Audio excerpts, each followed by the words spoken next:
Human nervous system में हमने पढ़ा था कि न्यूरॉन्स जो होते हैं वो स्ट्रक्चरल और फंक्शनल यूनिट होते हैं हमारे नर्वस सिस्टम के। ठीक हो गया, ये ह्यूमन नर्वस सिस्टम के। आज हम देखेंगे कि किस तरह से जो एक न्यूरॉन है, एक न्यूरॉन से दूसरे न्यूरॉन में ट्रांसमिशन होता है। ठीक है, तो सबसे पहला क्वेश्चन कि ह्यूमन न्यूरॉन में जो ट्रांसमिशन होता है वो होता है इलेक्ट्रोकेमिकल, यानी उसमें इलेक्ट्रिक सिग्नल भी होते हैं और वो केमिकल सिग्नल भी होते हैं। तो अभी हम ये सीखेंगे कि कैसे इलेक्ट्रोकेमिकल सिग्नल होता है और इसमें केमिकल सिग्नल की जरूरत क्यों पड़ती है। ठीक है, आइए इस डायग्राम की तरफ देखते हैं। यहाँ पे हम देखते हैं कि हमने दो अलग अलग न्यूरॉन्स बनाए हैं। ये न्यूरॉन है, यहाँ से ये एक्सॉन दिख रहा है आपको, यहाँ पे आके ये न्यूरॉन खत्म हो गया पहला वाला, और उसके बाद ये नया न्यूरॉन यहाँ पे शुरू हो गया। ठीक है, इतनी चीज आपको समझ में आ गई। तो अभी देखेंगे आप कि जो एक्सॉन है, ये एक्सॉन एक इलेक्ट्रिकल इंपल्स लेके आगे बढ़ रहा है, यानी जो भी सिग्नल आया है, जो भी इंपल्स है, वो यहाँ पर इलेक्ट्रिकली आगे बढ़ता चला आ रहा है। मगर जैसे ही पहला वाला न्यूरॉन अपने एंडिंग पे आता है, तो यहाँ एंडिंग पे आते ही आप देखते हैं कि बहुत सारी वेसिकल्स प्रेजेंट हैं, और these vesicles are known as neurotransmitters. इन वेसिकल्स को हम बोलते हैं न्यूरोट्रांसमीटर। ठीक है, तो ये न्यूरोट्रांसमीटर जैसे यहाँ पे आते ही इलेक्ट्रिकल सिग्नल है, और यहाँ पे आते ही एक इलेक्ट्रिकल सिग्नल कन्वर्ट हो जाता है केमिकल सिग्नल में। ठीक हो गया? तो यानी स्टार्टिंग में ये इलेक्ट्रिकल था और ये एंडिंग में आके कैसा हो गया? केमिकल सिग्नल बन गया। ठीक है, अभी क्या होगा? अब यहाँ पे पहला न्यूरॉन खत्म हो गया और ये दूसरा न्यूरॉन है। तो पहले न्यूरॉन के खत्म होने और दूसरे न्यूरॉन के स्टार्ट होने के बीच में जो स्पेस खाली होता है उसे हम कहते हैं सिनेप्टिक क्लेफ्ट, और जहां पे दो न्यूरॉन आपस में जुड़ते हैं उसको हम बोलते हैं सिनेप्स। ठीक है, तो इस सिनेप्टिक क्लेफ्ट में हम देखेंगे खाली स्पेस में क्या होता है कि ये जो न्यूरोट्रांसमीटर्स हैं, ये न्यूरोट्रांसमीटर के अंदर जो भी केमिकल सिग्नल्स हैं, ये सिग्नल इस एंडिंग पे आके ओपन हो जाते हैं। ठीक हो गया, और ओपन होने के बाद ये सारे केमिकल सिग्नल इस हमारे अगले वाले न्यूरॉन का जो डेंड्राइट है उस पे लगे हुए रिसेप्टर्स के थ्रू रिसीव कर लिए जाते हैं, और रिसीव करने के बाद यहाँ पे ये जो सिग्नल है वो फिर से इलेक्ट्रिक हो जाता है। ठीक है, वो सिग्नल हमारा फिर से इलेक्ट्रिक हो जाता है यहाँ पे। तो इस तरह से जो हमारा पूरे न्यूरॉन में अगर हम देखेंगे तो इलेक्ट्रोकेमिकल सिग्नल हुआ करता है। ठीक है ना? अब इसमें एक इंपॉर्टेंट क्वेश्चन ये आता है कि ये इलेक्ट्रोकेमिकल सिग्नल होने की जरूरत क्या है? अगर ये पूरा का पूरा इलेक्ट्रिक होता तो और फास्ट हो सकता था, still it is very fast, मगर ये और फास्ट हो सकता था। तो अब क्या जरूरत थी भैया बीच में ये केमिकल सिग्नल डाल देने की? ये भी बहुत ज्यादा इंपॉर्टेंट है। ये इसलिए इंपॉर्टेंट है कि ये मेंटेन करता है किसी भी सिग्नल की यूनिडायरेक्शनलिटी, यानी जो सिग्नल है वो हमेशा एक डायरेक्शन में ही जाए। ठीक है, यानी आप देखेंगे कि जब सिग्नल यहां से चलेगा तो इस न्यूरोट्रांसमीटर में आएगा, फिर यहां रिसीवर रिसीव करेंगे और ये आगे जाएगा। मगर क्या यही सेम सिग्नल इधर से वापस आ सकता है? नहीं आ सकता। क्यों नहीं आ सकता? क्योंकि इसके पास न्यूरोट्रांसमीटर्स नहीं है जो सिग्नल इसको देंगे।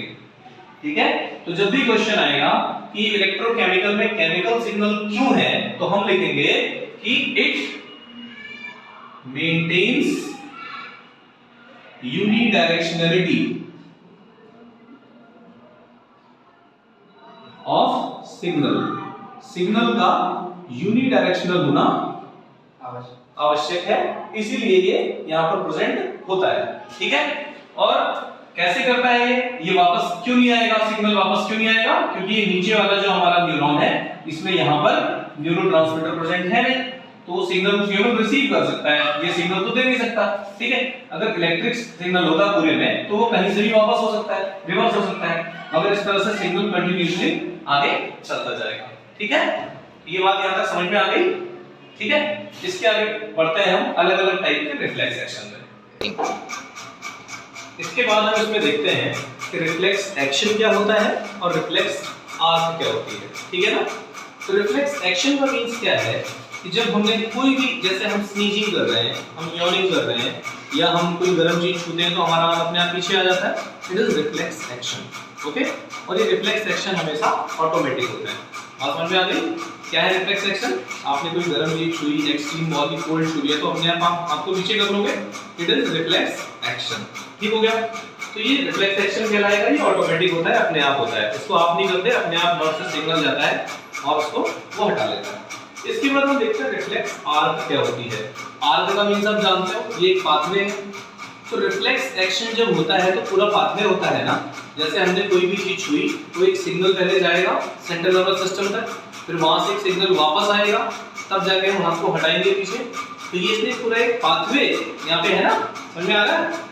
यहाँ पे एक पाथवे है ना, तो ये जो पाथवे है इसको ही हम रिफ्लेक्स आर्क कहते हैं। ठीक है, तो हम इसका एक एग्जांपल ले लेते हैं। ठीक है, मैं फिर से बोल रहा हूँ कि जो रिफ्लेक्स एक्शन है, रिफ्लेक्स एक्शन में नर्वस सिस्टम एक पाथवे फॉलो करता है और उस पाथवे को ही हम कहते हैं रिफ्लेक्स आर्क। अब हम अगर एग्जांपल की बात करें तो उस एग्जांपल में क्या होगा, उस एग्जांपल में हम देखेंगे, इसको क्लोज कर देना।